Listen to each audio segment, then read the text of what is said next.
Allez, on plonge ensemble dans le monde des nombres. Ça a l'air simple comme ça, mais il y a quelques petites subtilités. Mais pas de panique, on va démêler tout ça tranquillement, étape par étape.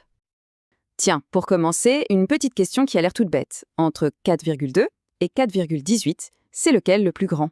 L'instinct nous souffle une réponse, hein. Mais attention, c'est un piège classique. Bon, pour y voir plus clair, il faut savoir qu'en gros, il y a deux grandes familles de nombres. Et chacune, elle joue avec ses propres règles.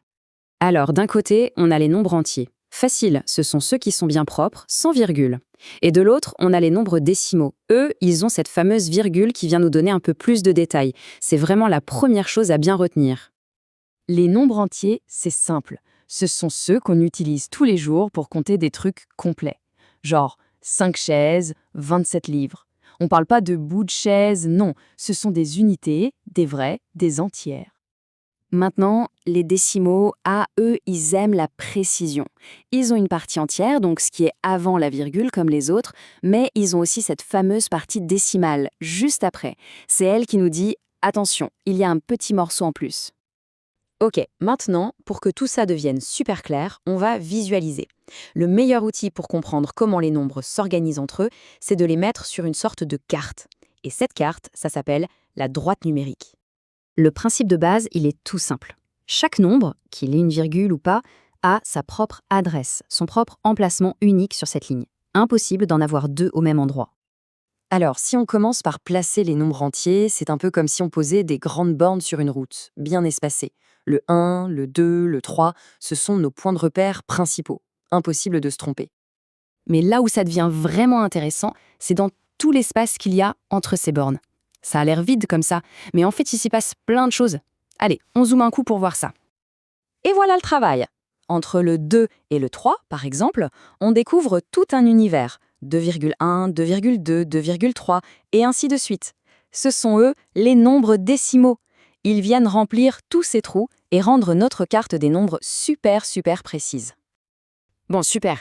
Maintenant qu'on sait où habite chaque nombre, passons à l'étape suivante, la méthode infaillible pour savoir qui est le plus grand. Et ça, c'est vraiment la clé de tout. La règle, elle est hyper simple, en 2 étapes. Règle numéro 1, la plus importante. On regarde toujours en premier ce qu'il y a avant la virgule. C'est le chef, c'est lui qui décide. Et c'est seulement s'il y a égalité à ce niveau-là qu'on a le droit d'aller regarder ce qui se passe après la virgule. C'est tout bête, mais c'est ultra efficace. Allez, on met ça en pratique tout de suite, on va voir comment ça marche. Ok, prenons 3,45 et 3,5. Première étape, la partie entière. D'un côté, on a 3, de l'autre, 3 aussi. Égalité. Donc on passe à la deuxième étape. On compare ce qui est après la virgule. 45 et 5. Et c'est là qu'est toute l'astuce. Pour ne pas se faire avoir, il faut imaginer qu'ils ont le même nombre de chiffres. Donc 3,5, c'est la même chose que 3,50. Et là, c'est facile. Qu'est-ce qui est plus petit, 45 ou 50 ? 45. Donc 3,45 est plus petit que 3,5. Allez, un autre exemple pour être sûr d'avoir bien compris. 2,307 face à 2,19.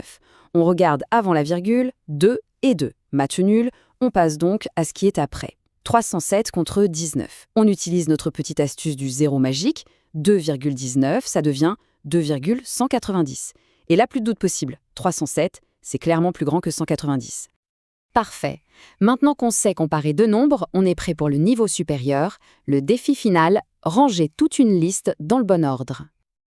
Alors, voilà la liste du jour. 3,5, 3,05 et 3,45. Ils ont l'air de se ressembler comme des frères, mais attention, leur valeur est bien différente. La mission, c'est de les mettre dans le bon ordre, du plus petit au plus grand. C'est ce qu'on appelle l'ordre croissant. Alors, comment on fait avec notre super méthode ? Et la solution, la voici. 3,05, ensuite 3,45 et pour finir, 3,5. La logique derrière ? Eh bien, les parties entières sont toutes des 3, donc on compare les parties décimales. 0,5, 45 et 50. Et oui, on se souvient que 3,5 c'est 3,50. Une fois qu'on a ça en tête, c'est limpide. Et voilà, on revient à notre toute première question. Maintenant qu'on a toutes les cartes en main, c'est lequel le plus grand entre 4,2 et 4,18 ? On sait maintenant que 4,2, c'est en fait 4,20. Et là, la réponse devient évidente, non ? C'est fou comme une petite règle peut tout changer.